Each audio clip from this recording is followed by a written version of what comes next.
This is Dr. Malik Claudine at Africa Vision TV right here at the headquarters of African Union across the street from United Nations, where we just finished this wonderful program about health.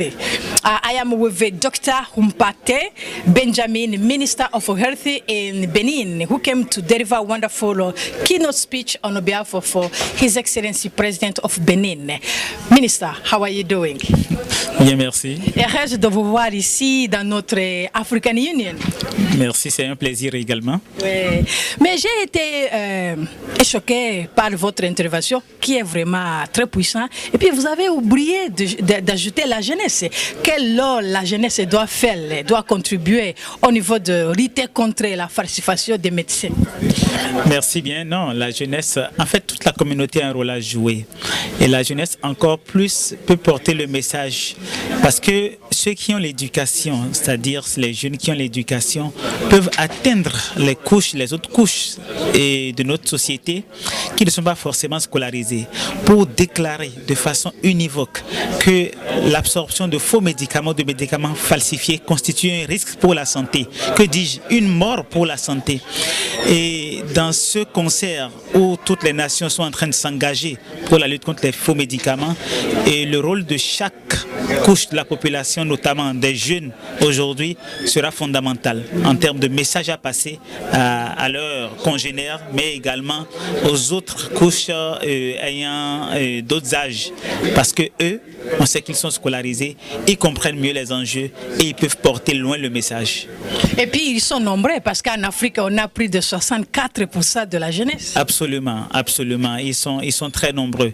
Et une des cibles également de ces médicaments peut être représentée par la jeunesse, parce que ils sont quand même constituent une couche nombreuse. Et de fait, lorsque l'accès de ces faux médicaments passe par eux, vous imaginez le désastre que ça peut causer.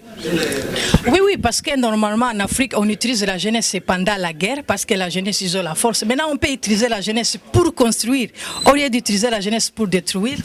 Absolument, absolument. Et c'est pour ça que lorsqu'on parle du dividende démographique, il ne s'agit pas seulement d'une réforme pour avoir une économie beaucoup plus poussée, plus meilleure, mais également c'est une extension à d'autres possibilités, notamment à l'utilisation de cette jeunesse pour construire l'avenir des nations, notamment des nations africaines. Et oui, je suis sûr que la jeunesse est très prête.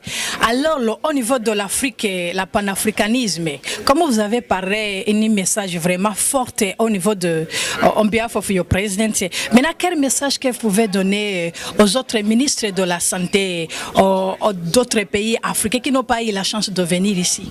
Alors, le Bénin s'est résolument engagé dans la lutte contre les faux médicaments, de par le leadership de notre président, le président Patrice Talon. Et comme vous avez pu le constater, d'autres pays ont commencé à emboîter le pas. Mais ce qui est fort, que j'ai retenu dans la salle, c'est que l'Union africaine s'est engagée résolument. Mais aujourd'hui, il faut passer des paroles aux actes. Et il faudrait que chacun des pays de l'Afrique puisse résolument faire comme le Bénin et s'engager résolument dans l'action pour lutter de façon implacable contre les faux médicaments et traiter devant la justice, comme le recommande la Convention Médicrime, traiter tous ces individus qui approvisionnent nos marchés en faux médicaments comme étant des auteurs de crimes contre l'humanité. Merci. Oh, je vous en prie. Maintenant, la dernière question pour le média, le Lord de médias. J'ai écrit un livre de The Power of Social Media et puis on a la télévision. Quel le Lord Média peut faire pour vous supporter? Nous, les médias ont un grand rôle de communication à jouer. Parce qu'il faut en parler. Il faut que nos populations sachent qu'elles sont en train de mourir à petit feu de par l'effet des faux médicaments. Si vous remarquez dans nos hôpitaux aujourd'hui, le nombre de patients qui sont dialysés, c'est vraiment effarant. Et nous devons mettre fin à ce désastre. Et les médias ont un rôle fondamental à jouer pour passer les bons messages avec les bons mots. Et je pense qu'ensemble, nous allons gagner le challenge de rayer totalement les faux médicaments, les médicaments falsifiés de notre circuit d'approvisionnement. Merci beaucoup. Merci. Merci d'être venu.